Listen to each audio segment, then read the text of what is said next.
Hello everyone, welcome to my channel. तो friends, आज के इस वीडियो में हम लोग सामाजिक समूह के अंतर्गत आभासी समूह या अर्ध समूह को पढ़ेंगे, यानी जो कौशी ग्रुप होता है, इसके बारे में हम पढ़ेंगे और देखेंगे कि इसके संबंधित किसने क्या बोला है। और इसके अलावा हमने जो है प्राथमिक समूह और द्वितीयक समूह कल के वीडियो में जो है ख़त्म कर दिया था। तो अगर आपने उसे नहीं देखा है तो आप जा कर के देख सकते हैं। और इसके अलावा चैनल पे फर्स्ट टाइम आए हैं तो चैनल को सब्सक्राइब कर लीजिए, ताकि जब भी वीडियो अपलोड हो तो उसका नोटिफिकेशन आपको मिल सके।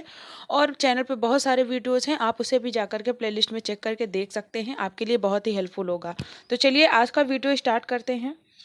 तो देखिए, हमने कल के वीडियो में जो है सामाजिक समूह के बारे में पढ़ा था, और सामाजिक समूह के अंतर्गत हमने प्राथमिक समूह और द्वितीयक समूह को देखा था। आज हम सामाजिक समूह के अंतर्गत आभासी समूह या अर्ध समूह को देखेंगे। तो चलिए स्टार्ट करते हैं, पॉइंट टू पॉइंट देखते हैं। तो देखिए, सबसे पहला पॉइंट है, बाटो मोर ने स्थिर समूहों यानी परिवार, नातेदारी, शिक्षण संस्था आदि तथा अस्थिर समूहों यानी भीड़, श्रोता समूह के बीच एक विशेष प्रकार के समूह को बताया है, जिसे इन्होंने अर्ध समूह या आभासी समूह कहा है। यानी इनका कहने का मतलब है कि जो स्थिर समूह होता है, यानी जो परमानेंट समूह होता है, जैसे परिवार हो गया, नातेदारी हो गया, शिक्षण संस्था, तो ये सब परमानेंट समूह होता है। और इसके अलावा जो अस्थिर समूह होता है, जैसे भीड़ इकट्ठा होता है अचानक फिर बिखर जाता है। और श्रोता समूह हो गया, जहाँ पे बहुत सारे लोग उपस्थित होते हैं कुछ चीज़ें सुनने के लिए, उसके बाद फिर वो अपने अपने स्थान पे चले जाते हैं, तो वो अस्थिर समूह होता है। तो इन दोनों के बीच की स्थिति एक होती है, तो उसे इन्होंने क्या कहा है, कौशी ग्रुप कहा है, यानी आभासी समूह। अगला देखिए पॉइंट, अगला पॉइंट है, इसमें संरचना व संगठन का अभाव पाया जाता है। तो जो आभासी समूह होता है, इसमें संरचना व संगठन का अभाव पाया जाता है, तथा ऐसे समूह के सदस्य समूह के प्रति कम जागरूक होते हैं। यानी वो समूह में तो होते हैं, लेकिन इतना ज़्यादा मतलब होते भी हैं और नहीं भी होते हैं। एक तरह से जैसे वर्चुअल क्लास होता है, वर्चुअल लाइब्रेरी होती है, तो वैसे ही एक वर्चुअल यानी आभासी समूह भी होता है। उसके बाद उदाहरण देखिए, जैसे आयु समूह हो गया, लिंग समूह हो गया, सामाजिक वर्ग हो गया, परिस्थिति समूह हो गया तथा भीड़, ये आभासी समूह है। आयु समूह यानी एक एक उम्र के कई लोग होते हैं, लेकिन जरूरी नहीं है कि वो एक समूह में हों। इसी तरह से सामाजिक वर्ग हो गया, यानी किसी समाज के लोग मतलब एक ही वर्ग के होते हुए भी उनमें मतलब समूह का संगठन नहीं पाया जाता है, या फिर पाया जाता है तो वो उतने उसके प्रति जागरूक नहीं होते हैं कि ये हमारे समाज के ही लोग हैं। तो ऐसे समूह को क्या कहेंगे, आभासी समूह कहेंगे। फिर अगला पॉइंट है, अर्ध समूह कभी भी संगठित समूह में परिवर्तित हो सकता है। तो जो अर्ध समूह यानी आभासी समूह है, ये संगठित तो नहीं होता है, लेकिन कभी भी संगठित समूह में बदल सकता है। फिर आगे देखिए, अगला पॉइंट है, एसी मेयर ने अर्ध समूहों को दो भागों में बांटा है। पहला है वर्गीकृत अर्ध समूह यानी क्लासिफाइड क्वासी ग्रुप। तो वर्गीकृत समूह क्या है, ऐसे समूहों में सदस्यों की सामाजिक परिस्थिति एवं हित समान होते हैं, तथा वे कभी भी संगठित होकर समूह का निर्माण कर सकते हैं। जैसे एक सामाजिक वर्ग कभी भी राजनीतिक वर्ग में परिवर्तित हो सकता है। तो वर्गीकृत अर्ध समूह होता है। फिर तो देखिए, ऐसे समूह में क्या होता है कि जैसे कुछ लोग होते हैं और उनका जो सोशल स्टेटस होता है और या फिर उनका जो हित होता है वो एक समान होता है, मतलब एक उनका एक ही उद्देश्य होता है। तो जब उनको बाद में ये चीज़ें मतलब अच्छे से समझ आ जाती हैं कि हमारा एक ही उद्देश्य है या फिर हम एक ही हमारा स्टेटस है, तो बाद में वो संगठित हो जाते हैं और अपना एक मतलब अलग समूह बना लेते हैं। तो इसीलिए एक सामाजिक वर्ग जो होता है वो कभी भी राजनीतिक में परिवर्तित हो जाता है, ये इनका कहना है। फिर अगला पॉइंट है दूसरा, अंतःक्रियात्मक अर्ध समूह, इंटरैक्टिव क्वासी ग्रुप। तो ये क्या होता है, तो देखिए, इसमें संगठन तो होता है, किंतु अहम के कारण सदस्यों में अंतःक्रिया नकारात्मक होती है। यानी अंतःक्रियात्मक अर्ध समूह में क्या होता है कि मतलब एक दूसरे के प्रति मतलब जागरूक होते हैं, लेकिन उनमें उनमें जो है इतना ईगो होता है कि वो उनका जो अंतःक्रिया होता है, उनका जो इंटरेक्शन होता है, वो मतलब निगेटिव होता है। उदाहरण है जैसे कि परिस्थिति समूह, स्टेटस ग्रुप। फिर अगला पॉइंट है, आभासी समूह की अवधारणा मर्टन ने सामाजिक संवर्ग, सोशल कैटेगरी की अवधारणा के समान है। यानी जो आभासी समूह की अवधारणा है, तो वो मर्टन का जो सामाजिक संवर्ग का उनका जो अवधारणा है उसके समान माना जा सकता है। फिर अगला है आभासी या अर्ध प्राथमिक समूह। तो अभी आभासी समूह हमने देखा, अब क्या है, आभासी या अर्ध प्राथमिक समूह। इसमें देखिए पहला पॉइंट, अर्ध प्राथमिक समूह शब्द एवं अवधारणा चार्ल्स कूले ने दी है। तो अर्ध प्राथमिक समूह जो है इसको किसने दिया है? चार्ल्स कूले ने दिया है। इसमें प्राथमिक एवं द्वितीयक समूहों को मिश्रित विशेषताएं पाई जाती हैं। तो जो अर्ध प्राथमिक समूह होता है उसमें प्राथमिक समूह और द्वितीयक समूह दोनों की मिश्रित विशेषताएं पाई जाती हैं।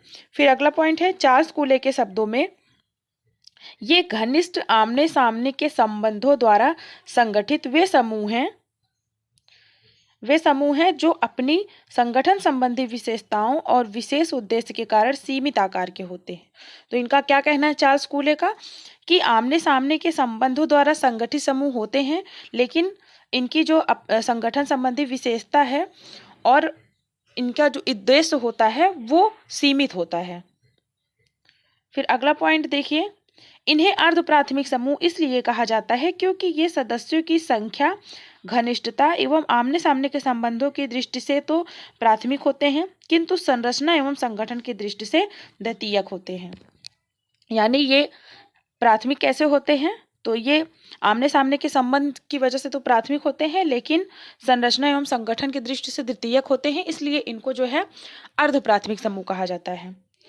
फिर अगला पॉइंट है, कूले ने अर्ध प्राथमिक समूह के उदाहरण स्काउट ग्रुप, लघु विचार, गोष्ठी, कॉलेज, यूनियन, सामाजिक वर्ग, क्लब, ग्रामीण मनोरंजन आदि बताए हैं।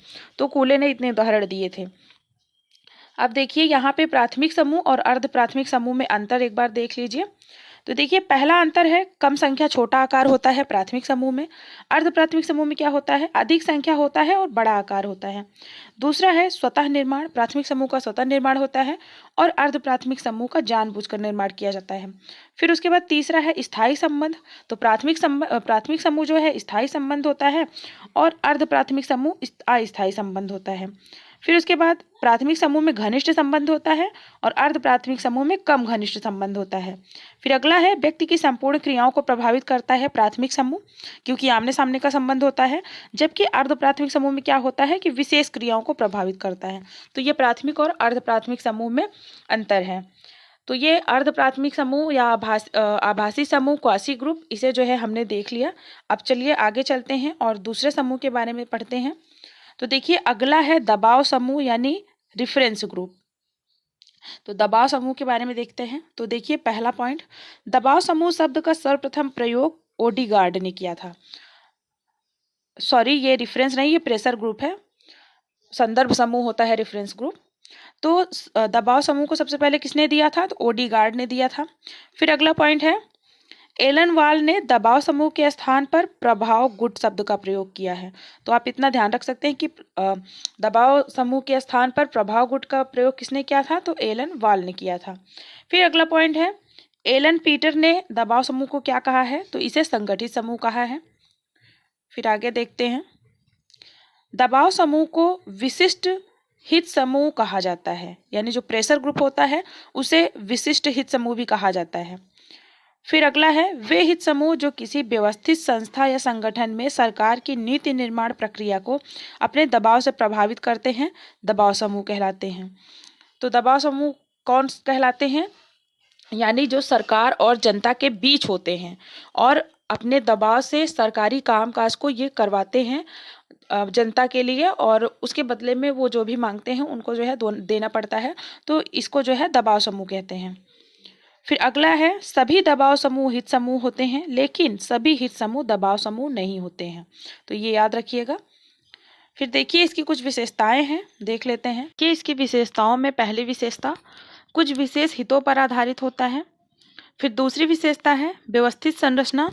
तो इनकी व्यवस्थित संरचना होती है, यानी जो भी प्रेशर ग्रुप होता है उसकी एक जो है संरचना होती है, व्यवस्थित संरचना, जैसे कि आरएसएस हो गया, बजरंग दल हो गया। तो ये सारे मतलब डायरेक्ट ये राजनीति में जो है भाग नहीं लेते हैं, लेकिन अप्रत्यक्ष रूप से ये उस पर दबाव डालते हैं।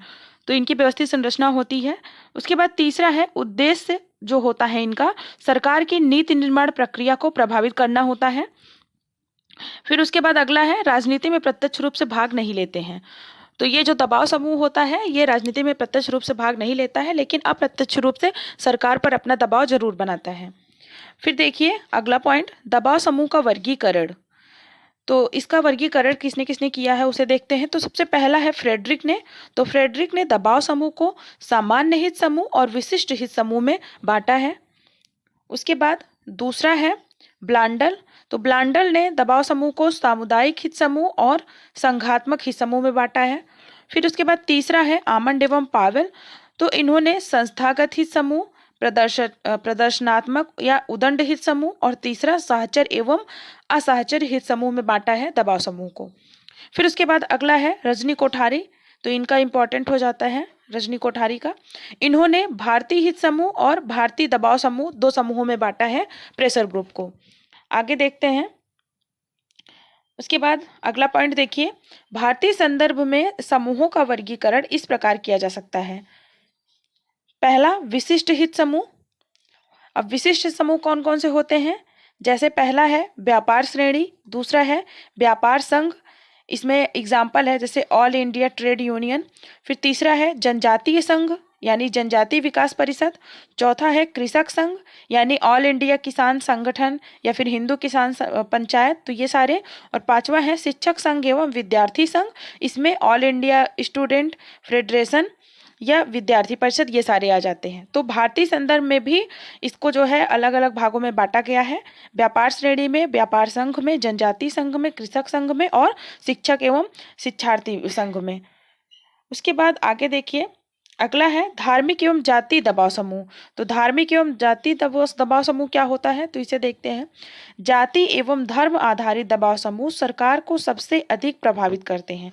यानी जो जाति और धर्म पे आधारित प्रेशर ग्रुप होता है वो सबसे ज़्यादा सरकार पर दबाव बनाते हैं। वो कैसे, देखिए, जैसे सनातन धर्म हो गया, सनातन धर्म सभा हो गई, जमाते इस्लामी, अकाली दल हो गया, हिंदू महासभा, बजरंग दल, बहुजन समाज पार्टी और उसके अलावा डीएमके आदि। तो ये सारे जो संगठन होते हैं ये सरकार पे बहुत ज़्यादा दबाव बनाते हैं और कहीं ना कहीं ये संगठन सारे जाति या धर्म से संबंधित होते हैं। फिर आगे देखिए, अगला पॉइंट है गांधीवादी दबाव समूह। तो गांधीवादी दबाव समूह क्या होता है, तो ये सरकार पर सीधे दबाव नहीं डालते हैं बल्कि गांधीवादी सिद्धांतों के माध्यम से प्रभावित करते हैं, जैसे सर्वोदय आंदोलन, भूदान आंदोलन आदि। तो ये जो दबाव समूह होते हैं ये अलग अलग तरीके से सरकार को अप्रत्यक्ष रूप से बहुत ज़्यादा प्रभावित करते हैं। यदि सरकार की कोई रणनीतियाँ या फिर कुछ ऐसी चीज़ें हैं जो उन्हें मतलब पसंद नहीं है या फिर वो किसी के लिए नुकसानदायक है, तो ये लोग जो है अप्रत्यक्ष रूप से दबाव बनाते हैं सरकार पर। तो ये हो गया प्रेशर ग्रुप, तो ये हो गया गांधीवादी समूह दबाव समूह। और अब चलिए आगे चलते हैं और देखते हैं दूसरा टॉपिक और कौन कौन से समूह हैं। तो देखिए अगला टॉपिक है हमारा संदर्भ समूह। संदर्भ समूह बहुत ही इंपॉर्टेंट है, रेफरेंस ग्रुप, ये बहुत ही इंपॉर्टेंट है और इससे बहुत ज़्यादा क्वेश्चन पूछता है, तो इसे जरूर आप लोग अच्छे से नोट करिएगा। तो देखिए इसमें सबसे पहला पॉइंट है संदर्भ समूह शब्द का सर्वप्रथम प्रयोग हर्बर्ट हाइमन ने अपने एक लेख द साइकोलॉजी ऑफ स्टेटस 1942 में किया था। तो संदर्भ समूह शब्द का सबसे पहले प्रयोग किसने किया था, हर्बर्ट हाइमन ने। कहाँ किया था, तो उनका एक लेख था जिसका नाम था द साइकोलॉजी ऑफ स्टेटस 1942 में। उसके बाद अगला पॉइंट देखिए, इसके बाद Muzaffar sheriff, Newcomb, Samuel स्टाउफर, Turner एवं आर के मर्टन आदि ने इस अवधारणा का विकास किया। तो इसके बाद इनके बाद जो है इन लोगों ने इसका विकास किया है। आगे देखते हैं, उसमें जो है हर्बर्ट हाइमन और मर्टन, ये इंपॉर्टेंट है। फिर अगला पॉइंट है संदर्भ समूह जो है वो सकारात्मक, नकारात्मक, आंशिक एवं काल्पनिक हो सकता है। तो संदर्भ समूह कैसा हो सकता है, सकारात्मक भी हो सकता है, नकारात्मक भी हो सकता है, आंशिक भी हो सकता है और काल्पनिक भी हो सकता है। फिर अगला पॉइंट देखिए परिभाषा। परिभाषा देखते हैं, तो मर्टन की परिभाषा दी हुई है, बहुत ज़्यादा इंपॉर्टेंट है मर्टन। तो कोई व्यक्ति सदस्य नहीं है किंतु बनना चाहता है। जैसे कोई व्यक्ति किसी समूह का सदस्य नहीं है लेकिन उस समूह का सदस्य बनना चाहता है, तो उसे मर्टन ने क्या कहा है, संदर्भ समूह कहा है। दूसरी परिभाषा है न्यूकॉम्ब तथा टर्नर की। इन्होंने कहा है कि व्यक्ति तुलना के लिए एक प्रामाणिक समूह के रूप में प्रयोग करता है। फिर आगे देखिए, अगली परिभाषा है श्री एवं श्रीमती की। इनकी परिभाषा है जिनके साथ व्यक्ति एकात्मकता या घनिष्ठ संबंध स्थापित करता है या करने की आकांक्षा रखता है। इनका मानना है कि संदर्भ समूह वो समूह होते हैं जो मतलब किसी व्यक्ति के साथ घनिष्ठ संबंध रखना चाहते हैं, ऐसे व्यक्ति क्या है, संदर्भ समूह कहलाते हैं। फिर इसके बाद चौथी परिभाषा है एस सी दुबे की। तो इनका भी इम्पोर्टेंट है। जिसका अस्तित्व प्रायः व्यक्ति के मस्तिष्क में होता है, यानी व्यक्ति अपने माइंड में सोचता है कि मुझे उस समूह की तरह बनना है या फिर मैं उस समूह में शामिल होना चाहता हूँ, तो वो एक तरह का संदर्भ समूह हो जाता है उसका। फिर अगला पॉइंट है, कभी कभी व्यक्ति विशेष किसी का संदर्भ व्यक्ति बन सकता है, यानी संदर्भ समूह तो होता ही है, लेकिन कभी कभी कोई व्यक्ति विशेष भी किसी का मतलब संदर्भ व्यक्ति भी बन जाता है। फिर अगला पॉइंट है, संदर्भ समूह व्यक्ति, स्थिति, समय, स्थान आदि से संबंधित एक सापेक्ष समूह है। यानी मतलब कि कोई किसी व्यक्ति से जो है संदर्भ समूह अपना स्थापित करना चाहता है, या फिर कभी कभी किसी स्थिति से या फिर समय के अकॉर्डिंग या स्थान से कोई भी संदर्भ समूह उसका हो सकता है। फिर अगला पॉइंट है, स्थिर नहीं होता है संदर्भ समूह, परिवर्तित होता रहता है। मतलब आज आपका संदर्भ समूह कोई और है, यानी आप किसी समूह को देख कर या किसी व्यक्ति को देख करके उसकी तरह बनना चाहते हैं, लेकिन कल को आप जो है आपके माइंड में चेंज आ जाए और आप जो है किसी और के लिए किसी और की तरफ अट्रैक्शन आपको बढ़ जाए कि मुझे इस समूह की तरह बनना है या इस व्यक्ति की तरह बनना है, तो इसमें परिवर्तन होता रहता है। फिर आगे देखिए संदर्भ समूह की अवधारणा। तो देखिए संदर्भ समूह होता क्या है, तो संदर्भ समूह होता है जैसे कि आपसे मतलब अच्छा कोई व्यक्ति है, उसके पास बहुत सारा मतलब धन दौलत या फिर उसका स्टेटस इस तरीके का है कि आप उसकी तरह बनना चाहते हैं कि काश मेरे पास भी ऐसी चीज़ें होती, मैं भी इस व्यक्ति की तरह इतना बड़ा आदमी बन सकता। तो एक तरह से आप उसे अपना जो है आइडियल मानते हैं कि मुझे इसके जैसे बनना है, तो वो आपका संदर्भ समूह हो जाता है, यह संदर्भ व्यक्ति हो जाता है। फिर देखिए मर्टन की अवधारणा है संदर्भ समूह की, बहुत ज़्यादा इंपॉर्टेंट है। तो देखिए सबसे पहला पॉइंट है इसमें, मर्टन ने आकांक्षा के आधार पर अपनी पुस्तक social theory and social structure में इसकी चर्चा की है।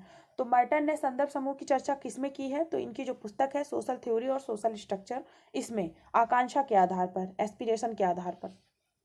फिर अगला पॉइंट है, मर्टन ने सैमुअल स्टाउफर की पुस्तक द अमेरिकन सोल्जर के अध्ययन के आधार पर यह अवधारणा विकसित की है। तो इनको जो है ये मतलब इनको कहाँ से ये चीज़ें मतलब इनको आइडिया मिला कि इस तरीके की अवधारणा विकसित करनी चाहिए, तो जो सैमुअल स्टाउफर की पुस्तक थी द अमेरिकन सोल्जर, इस पर इसको देख करके प्रभावित होकर के इन्होंने जो है अपना कॉन्सेप्ट दिया था। फिर अगला पॉइंट देखिए, मर्टन जो है, मर्टन के अनुसार क्या है संदर्भ समूह, तो व्यक्ति का संदर्भ समूह उसका अंतः एवं बाह्य समूह दोनों हो सकता है, ये मर्टन का मानना है। फिर अगला पॉइंट है, संदर्भ समूह सापेक्षिक हीनता या वंचना के कारण बनता है।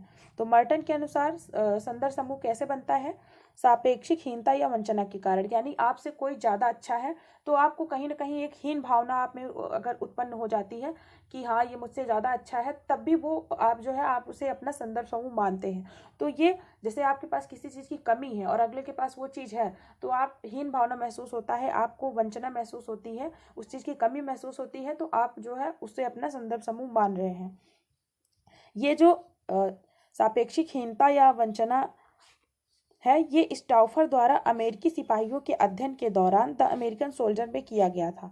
तो स्टाउफर ने एक जो है मतलब द अमेरिकन सोल्जर में इसका उल्लेख किया था कि जो अमेरिकी सैनिक होते हैं तो उनसे उच्च के जो अधिकारी होते हैं, तो जो ये सैनिक होते हैं उन अपने उच्च अधिकारियों को देख करके उनमें जो है हीनता की भावना आती है, क्योंकि वो उच्च अधिकारी होते हैं, उनको ज़्यादा सुख सुविधाएं होती हैं, उनको ज़्यादा छुट्टियां मिलती हैं, उनको रहने के लिए उनकी पूरी फैमिली के साथ उनको सारी सुविधा दी जाती है। तो कहीं ना कहीं जो नॉर्मल सैनिक होते हैं उनमें जो है सापेक्षिक हीनता या उनको मतलब ऐसा कमी की महसूस होती है कि हाँ हम हमें जो है इस चीज़ से वंचित रखा गया है। तो इसी को देख करके मर्टन प्रभावित हुए थे। फिर अगला देखिए, अगला पॉइंट है, व्यक्ति संदर्भ समूह के मूल्यों एवं प्रतिमानों को आत्मसात करता है, जिसके लिए पूर्वाभ्यासी सामाजिकरण यानी एंटीसिपेटरी सोशलाइजेशन की आवश्यकता पड़ती है। तो मर्टन का मानना है कि जैसे कोई व्यक्ति होता है और किसी मतलब किसी समूह को देख करके या किसी व्यक्ति को देख करके संदर्भ समूह मतलब वो अपना संदर्भ उसे मानता है, तो वो क्या करता है, वो मतलब अपना जो है पूर्वाभ्यासी सामाजिकरण करने लगता है। मतलब उसकी तरह बनने के लिए वो व्यक्ति जिस तरीके का व्यवहार करता है या जिस तरीके का उसका रहन सहन है, तो आप भी उसी तरीके का व्यवहार करने लग जाएंगे, उसी तरीके से आप भी रह रहे हैं, या उसकी तरह कपड़े पहनना या जो भी वो व्यक्ति कर रहा है उससे प्रभावित होकर के आप भी वही चीज़ें मतलब करने लगे, तो वो पूर्वाभ्यासी सामाजिकरण होता है। यानी जो चीज़ें हैं नहीं लेकिन आप आगे वो चीज़ें करना चाहते हैं, तो वो एंटीसिपेटरी सोशलाइजेशन हो जाता है। फिर आगे देखिए, अगला पॉइंट है एंटीसिपेटरी सोशलाइजेशन यानी पूर्वाभासी समाजीकरण। तो इसमें क्या है, किसी भविष्य में प्राप्त होने वाली सामाजिक भूमिका एवं परिस्थिति से संबंधित दायित्वों, अधिकारों, कर्तव्यों, अपेक्षाओं व व्यवहार को सीखना व उसके लिए तैयारी करना पूर्वाभासी समाजीकरण कहलाता है। तो क्या है पूर्वाभासी समाजीकरण? यानी आप किसी भूमिका को मतलब किसी की तरह बनना चाहते हैं, वो भूमिका आप निभाना चाहते हैं या आप उस स्टेटस को पाना चाहते हैं, तो आप उसकी तरह जो है व्यवहार करने लगेंगे, उसकी तरह आप कर्तव्य निभाने लगेंगे, उसके दायित्वों को पूरा करने लगेंगे, तो वो हो जाता है एंटीसिपेटरी सोशलाइजेशन। फिर आगे देखिए, इस अवधारणा की रचना मर्टन तथा किड्डू ने भी की है। ये कीटू ने भी की है। किसी समूह के प्रति व्यक्ति के 3 दृष्टिकोण होते हैं। पहला सकारात्मक, दूसरा नकारात्मक और तीसरा तटस्थ। यानी आप जो है किसी व्यक्ति से प्रभावित होते हैं तो कभी कभी कोई व्यक्ति सकारात्मक रूप से प्रभावित होता है, कोई नकारात्मक रूप से प्रभावित होता है, या फिर तटस्थ होता है, मतलब उसे कोई ज़्यादा फर्क नहीं पड़ता है कि वो कैसा है। फिर आगे देखिए, संदर्भ व्यक्ति की अवधारणा। तो संदर्भ समूह की बात हो गई, अब संदर्भ व्यक्ति की अवधारणा इसे भी देख लेते हैं। तो मर्टन द्वारा दी गई है, जो संदर्भ व्यक्ति की अवधारणा है ये भी मर्टन द्वारा दी गई है। कोई व्यक्ति किसी व्यक्ति विशेष की पद प्रतिष्ठा एवं सम्मान आदि से बहुत प्रभावित होता है तथा उसके जैसा बनना चाहता है। यानी वहां तो बात हो गई थी कि संदर्भ समूह, यानी कुछ लोग होते हैं जैसे कि किसी अगले समूह से बहुत ज्यादा प्रभावित होते हैं। जब आप किसी एक पार्टिकुलर व्यक्ति से प्रभावित होते हैं तो वो संदर्भ व्यक्ति कहलाता है, यानी उसकी तरह जो है पद प्रतिष्ठा या सम्मान पाने के लिए आप प्रभावित होते हैं। फिर आगे देखिए, यह भी सकारात्मक नकारात्मक दोनों हो सकता है। ऐसे व्यक्तियों को मर्टन ने भूमिका प्रारूप या आदर्श प्रारूप कहा है, रोल मॉडल। तो मर्टन ने ऐसे व्यक्तियों को क्या कहा है, रोल मॉडल कहा है। यानी जब आप किसी व्यक्ति से प्रभावित होते हैं और उसके जैसा बनना चाहते हैं तो वो संदर्भ व्यक्ति हो जाता है और आप उसे जो है अपना रोल मॉडल मानते हैं। फिर अगला पॉइंट है देखिए, आंशिक संदर्भ व्यक्ति। तो आंशिक संदर्भ व्यक्ति क्या होता है, कुछ अंशों से प्रभावित, यानी कोई व्यक्ति है उसके कुछ गुण आपको बहुत ज्यादा पसंद है और कुछ गुण नहीं पसंद है, तो वो आंशिक संदर्भ व्यक्ति हो जाता है। फिर अगला पॉइंट है संदर्भ समूह के प्रकार। तो कौन कौन से संदर्भ समूह के प्रकार होते हैं, तो पहला देखिए आदर्श संदर्भ समूह, नॉर्मेटिव रेफरेंस ग्रुप होता है, और दूसरा तुलनात्मक संदर्भ समूह यानी तुलना। तो आदर्श संदर्भ समूह में क्या होता है कि आप जो है अगले को अपना आइडियल मान रहे हैं, लेकिन दूसरा जो होता है तुलनात्मक में, तो तुलनात्मक में आप जो है उससे अपनी तुलना करने लगते हैं कि उसके पास ये है, मेरे पास ये नहीं है, तो ये सारी चीजें। फिर आगे है, न्यूकॉम्ब ने सकारात्मक एवं नकारात्मक 2 प्रकार के संदर्भ समूहों की चर्चा की है। तो ये न्यूकॉम्ब ने सकारात्मक और नकारात्मक संदर्भ समूह की बात किसने की है, न्यूकॉम्ब ने। फिर अगला पॉइंट है बहुल संदर्भ समूह। तो बहुल संदर्भ समूह क्या होता है ये देखिए, तो मर्टन ने 2 प्रकार के बहुल संदर्भ समूह बताए हैं। पहला है परस्पर विरोधी और दूसरा है एक दूसरे के पूरक। एक दूसरे के पूरक मतलब व्यक्ति समान आयु समूह, समान वैवाहिक स्थिति समूह या समान शैक्षिक योग्यता वाले समूहों को क्या कहते हैं, एक दूसरे के पूरक। तो ये बहुल संदर्भ समूह भी किससे संबंधित है, मर्टन से संबंधित है। आप एक मतलब शॉर्ट नोट्स बनाते चलिएगा, मेन चीजें लिखिए कि जैसे बहुल संदर्भ समूह तो आगे लिखिए मर्टन की 1 लाइनर कि मर्टन ने दिया है। फिर देखिए आगे अगला पॉइंट है अंतःक्रियात्मक संदर्भ समूह क्या होता है, तो इसे दिया है जोनाथन टर्नर ने, अंतःक्रियात्मक समूह नोट कर लीजिएगा। फिर अगला पॉइंट है काल्पनिक संदर्भ समूह। तो काल्पनिक संदर्भ समूह को किसने दिया है, क्लाइनबर्ग ने दिया है।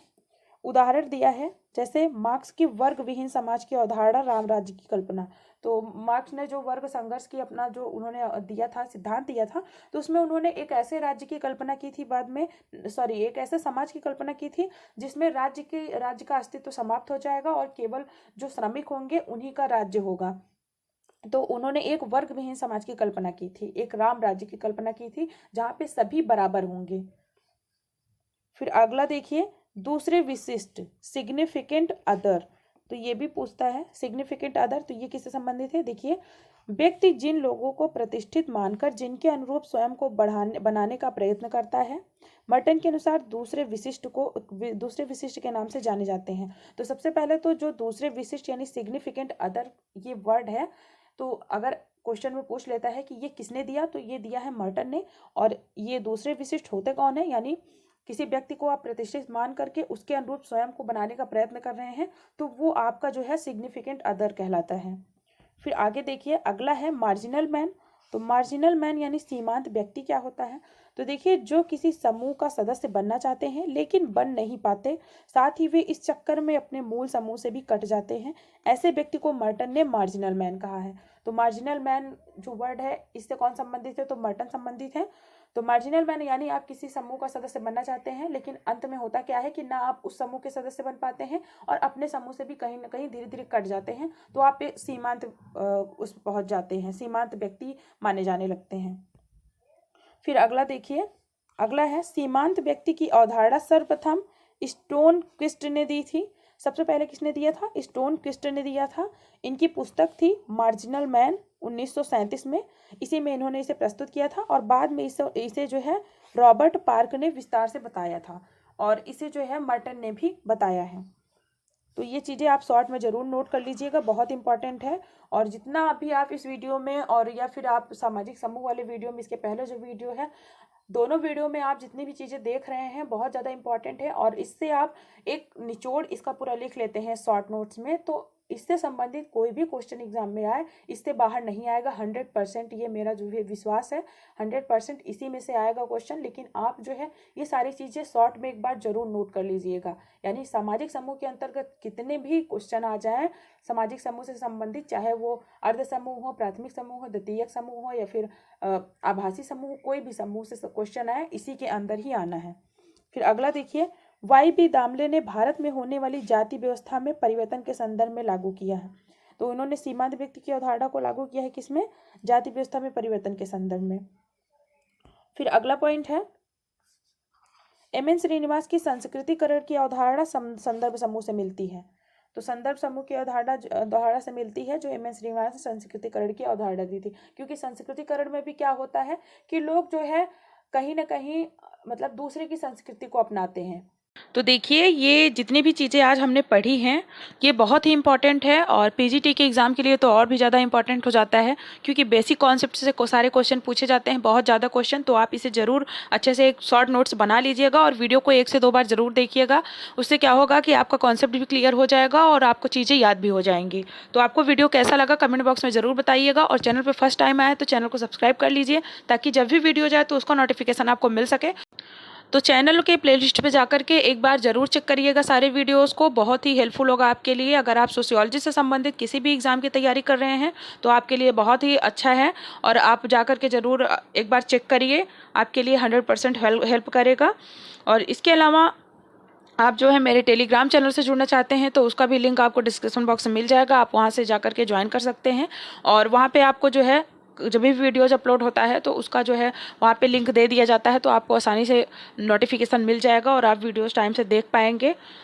तो चलिए मिलते हैं नेक्स्ट वीडियो में, आज के लिए बस इतना ही रखते हैं। और सामाजिक समूह से संबंधित थोड़ा बहुत कुछ चीज़ें 1-2 स्लाइड और बचा हुआ है, उसे हम नेक्स्ट वीडियो में कवर करेंगे, आप उसे देख लीजिएगा क्योंकि वीडियो बहुत ज़्यादा लंबा हो जा रहा है, तो इसलिए हम उसे अगले वीडियो में कवर करेंगे। उसके बाद सामाजिक समूह टॉपिक जो है ये ख़त्म हो जाएगा, फिर उसके बाद हम नेक्स्ट टॉपिक देखेंगे। तो चलिए, थैंक यू सो मच।